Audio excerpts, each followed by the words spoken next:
Video files are a bit like suitcases.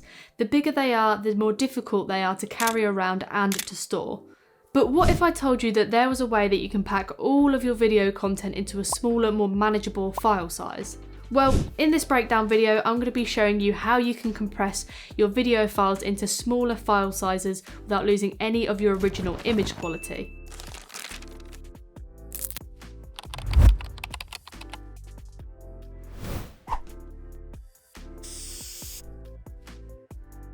In order to encode your videos into smaller, manageable file sizes, you'll need to run them through a software called Handbrake first. Originally created for ripping DVDs, Handbrake is a free open source software that you can use to transcode, convert to other formats, and even resize your own video files. The app itself is compatible with Windows, Macs, and Linux operating systems, and it supports a variety of different video codecs, which I will show you later on in the video. But enough of my ramble, let's jump straight into the breakdown.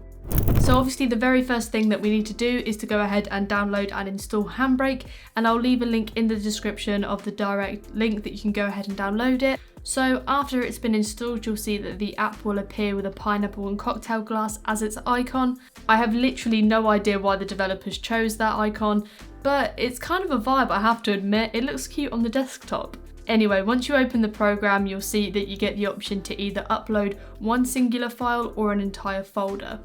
For the purpose of this video, I'm going to be focusing on just one single video clip, but just before I import it, note that the video that I'm about to import is around 1 GB in file size, because we'll come back to this a little bit later. After importing, you'll be able to see all of your clip property details, such as the resolution, the frame rate, the audio tracks, and so on and so forth. Now, to break down the initial interface, the very first important button is this preset tab here. This is where you have the option to select a preset based on your output format, and I'm going to go all the way to the bottom here and select production standard, as this is typically the best for professional video editing workflows, and this is suggested by Handbrake themselves, so that's normally what I go for.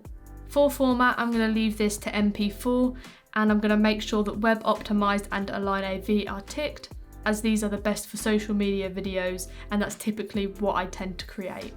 In the dimensions tab, you can crop or change the resolution of your video, but I'm going to skip past this for now. Likewise for the filters as well. For the purpose of this context, you probably won't need it, but it's there if you do. Now for the important part, the video tab. Firstly, in this video encoder dropdown, you can see that you have lots of different video codecs that you can choose from.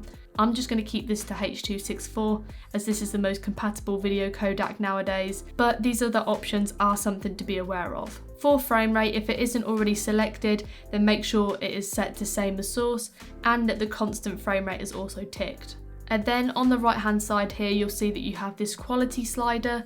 So if we drag it all the way to the left, you'll see that the number increases, and if we drag it all the way to the right, the number decreases. Now this is essentially a quality slider, so the further to the right you go, the bigger your file size will be and the better quality you will have in your image. But the further to the left you go, the smaller your file size will be, so there will be a loss in quality. Now I've played around with these settings a little bit, and I've found that 22 seems to be the good sweet spot for me, but I'd probably recommend sticking between 18 to 25. Next we have the encoder preset. Now this feature basically tells your computer how much processing power it will need to encode the entire video. However, I would just keep this set to fast, because if you put it any slower, then it's going to take absolutely ages, literally snail's pace. And we haven't really got the time for that, so I'd recommend keeping it to fast. For the rest of the settings, I'd keep them the exact same.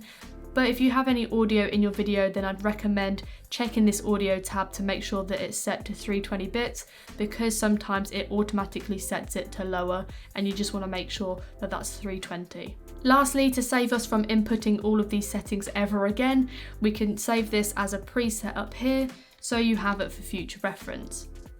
And just before we start encoding, you want to make sure that you have your file saved in a location where you can find it, and then after that, all is left to do is to start the encoding process and let Handbrake do its thing. And that's essentially it.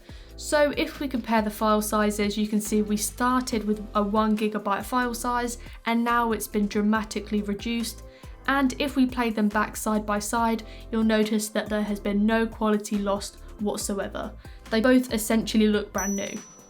But that's it for today's video. As always, if you have any specific problems or questions about Handbrake, then let me know in the comment section below. But if you enjoyed the video and you want to learn more about video production, video editing, and all things about content creation, then consider subscribing to the channel and joining the Fever Days gang. But that's it for now. I'll catch you in the next one.